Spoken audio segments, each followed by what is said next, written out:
Bismillah wa salatu wa salam ala Rasulullah. Pourquoi l'islam est la seule vérité? Aujourd'hui, Inch'Allah, notre frère suisse converti à l'islam, il va nous parler d'une autre nouvelle vérité scientifique dans le Coran. Au nom de Dieu, le tout clément, le tout miséricordieux. Les étapes de la création de l'embryon.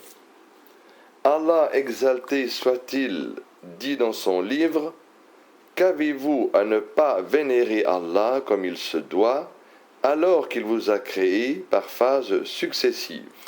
Sourate Noé, versets 13 et 14. Vérité scientifique. La première personne à étudier les embryons de poulet à l'aide d'une lentille simple fut Harvey, et ce en 1651. Il étudia aussi les embryons de daim. Vu la difficulté de visionner les premières étapes de la grossesse, il soutint que les embryons ne sont que des sécrétions utérines. En 1672, De Graaf découvrit des follicules dans les ovaires que l'on appelle encore les follicules de De Graaf. Il constata aussi des cellules dans les utérus des lapines enceintes qui ressemblaient aux follicules susmentionnés.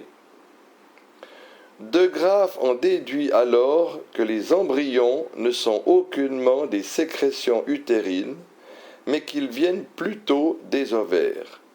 Ces créatures minuscules constatées par De Graaf n'étaient en réalité que des cavités dans les masses des blastocystes.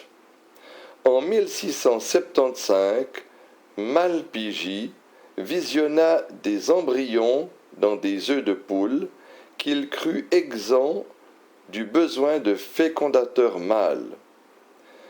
Il crut que ces embryons étaient des êtres en miniature qui croissent et qui n'évoluent point suivant des étapes.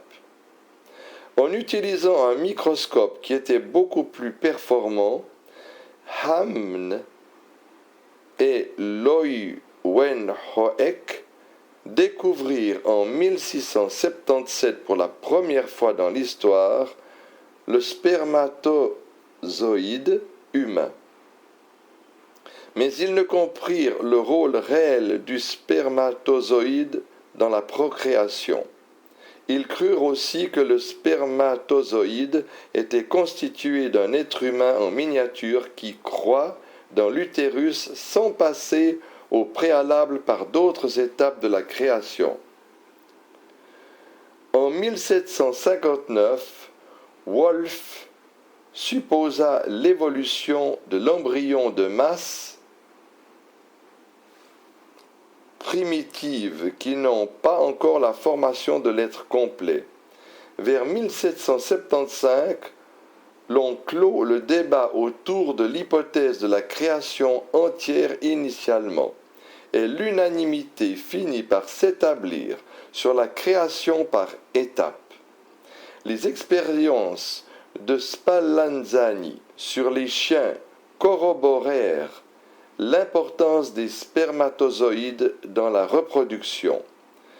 Mais jadis, il était de mise que les spermatozoïdes étaient des créatures intruses, raison pour laquelle on leur donna le nom des animaux du sperme.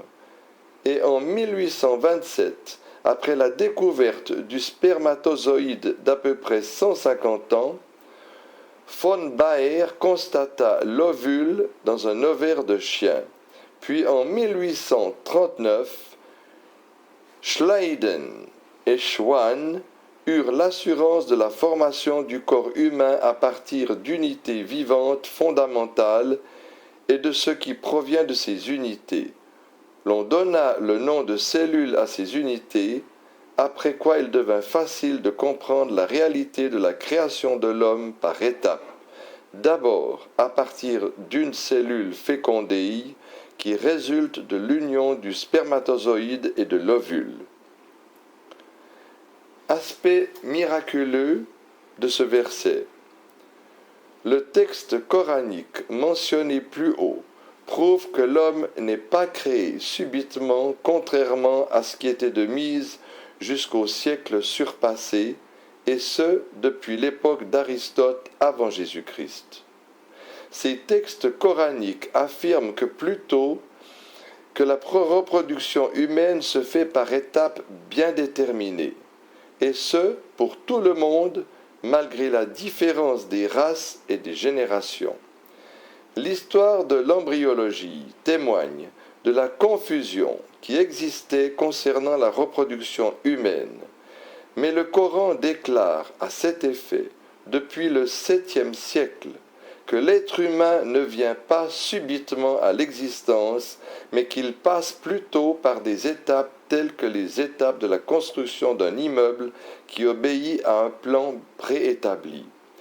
Le hasard ne saurait expliquer ces étapes préétablies mentionnées par le Coran, qui sont la preuve évidente de la sagesse, de la volonté, de l'omnipotence, de l'omniscience d'Allah. Tout comme ces étapes prouvent la perfection de la création divine, quant à l'unité du plan et des étapes pour toutes les races et les générations, elle est une preuve tangible de l'unicité du sublime Créateur. أشهد أن محمد رسول